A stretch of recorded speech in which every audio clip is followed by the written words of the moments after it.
a life of value. It took me a long time to see the benefits of the circumstances I was born into. My mom was 25 years old when she became pregnant with me, her first child. She'd been a midwife and worked as a pediatric nurse in charge in the delivery room where she provided care for hundreds of mothers and their babies. She knew what she had to do while she was pregnant, watching her diet, being cautious about medications, and not consuming alcohol, aspirin, or any other painkillers. She went to the best doctors, and they assured her everything was proceeding smoothly. Even still, her apprehension persisted. As her due date approached, my mom shared her concerns with my father several times, saying, "I hope that everything's okay with the baby." When 2 ultrasounds were performed during her pregnancy, the doctors detected nothing unusual. They told my parents that the baby was a boy, but not a word about missing limbs. At my delivery on December 4, 1982, my mother could not see me at first, and the first question she asked the doctor was, "Is the baby all right?" There was silence. As the seconds ticked by and they were still not bringing the baby for her to see, she sensed even more that something was wrong.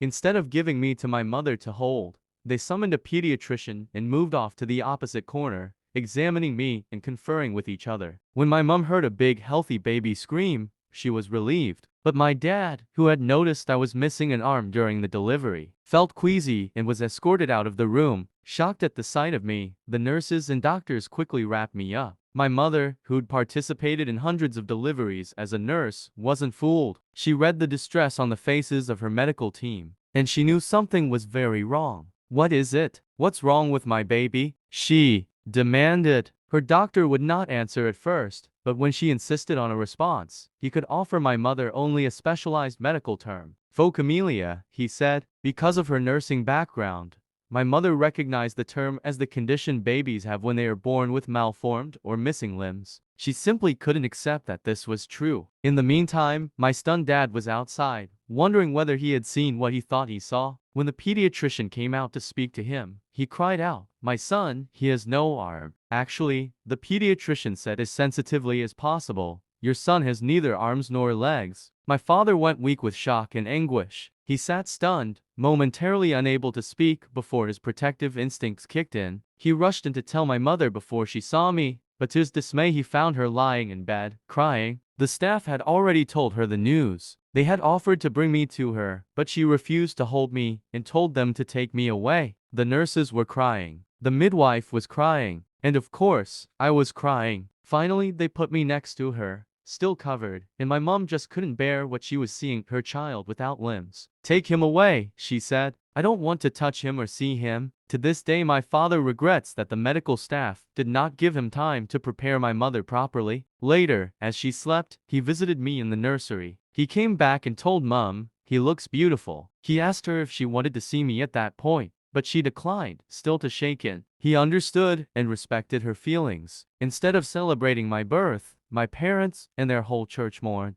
If God is a God of love, they wondered, why would he let something like this happen? My mom's grief.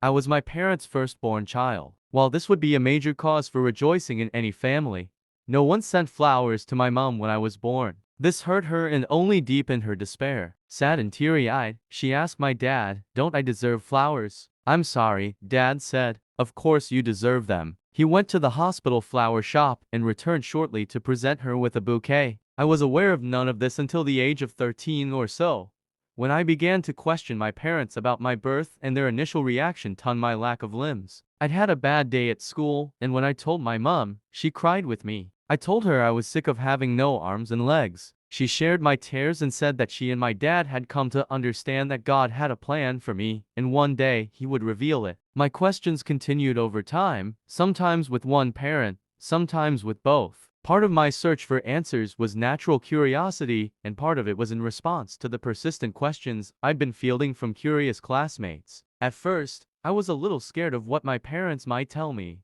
and, since some of this was difficult for them to delve into, I didn't want to put them on the spot. In our initial discussions, my mom and dad were very careful and protective in their responses. As I grew older and pushed harder, they offered me deeper insights into their feelings and their fears because they knew I could handle it. Even so, when my mom told me that she didn't want to hold me after I was born, it was hard to take, to say the least. I was insecure enough as it was, but to hear that my own mother could not bear to look at me was, well, imagine how you might feel. I was hurt and I felt rejected, but then I thought of all that my parents have done for me since. They'd proven their love many times over. By the time we had these conversations, I was old enough to put myself in her situation. Other than her intuitive feelings, there'd been no warning of this during her pregnancy. She was in shock and frightened. How would I have responded as a parent? I'm not sure I would have handled it as well as they did. I told them that, and over time we went more and more into the details. I'm glad that we waited until I was secure,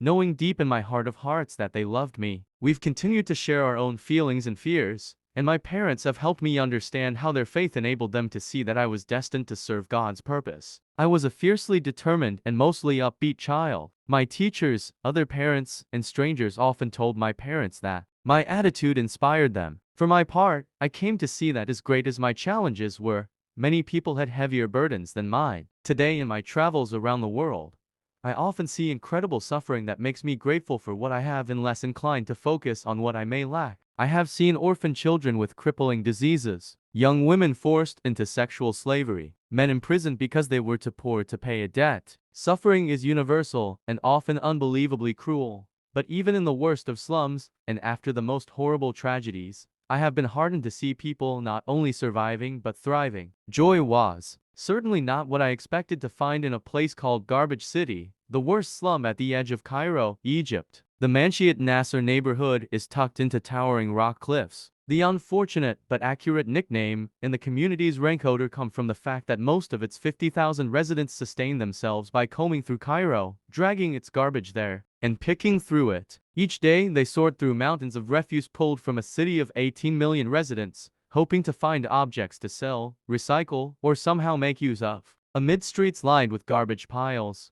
pig pens, and stinking trash, you would expect people to be overcome with despair, yet I found it to be quite the opposite on a visit in 2009. The people there live hard lives, to be sure, but those I met were very caring, seemingly happy, and filled with faith. Egypt is 90% Muslim. Garbage City is the only predominantly Christian neighborhood. Nearly 98% of the people are Coptic Christians. I've been to many of the poorest slums in all corners of the world. This was one of the worst as far as the environment, but it was also one of the most heartwarming in spirit. We squeezed nearly 150 people into a very small concrete building that served as their church. As I began speaking, I was struck by the joy and happiness radiating from my audience. They were simply beaming at me. My life has rarely seemed so blessed. I gave thanks that their faith lifted them above their circumstances as I told them how Jesus had changed my life too. I spoke with church leaders there about how lives in the village had changed through the power of God. Their hope wasn't put on this earth, but their hope is in eternity. In the meantime, they'll believe in miracles and thank God for who He is and what He has done. Before we left, we presented some families with rice, tea, and a small amount of cash that would buy them enough food for several weeks. We also distributed sports equipment, soccer balls, and jump ropes to the children. They immediately invited our group to play with them, and we had a ball, laughing and enjoying each other even though we were surrounded by squalor. I will never forget those children and their smiles. It just proved to me again that happiness can come to us under any circumstance if we put our total trust in God. How can such impoverished children laugh? How can prisoners sing with joy? They rise above by accepting that certain events are beyond their control and beyond their understanding too, and then focusing instead on what they can understand and control. My parents did just that. They moved forward by deciding to trust in God's word that all things work for the good of those who love God, who are called according to His purpose.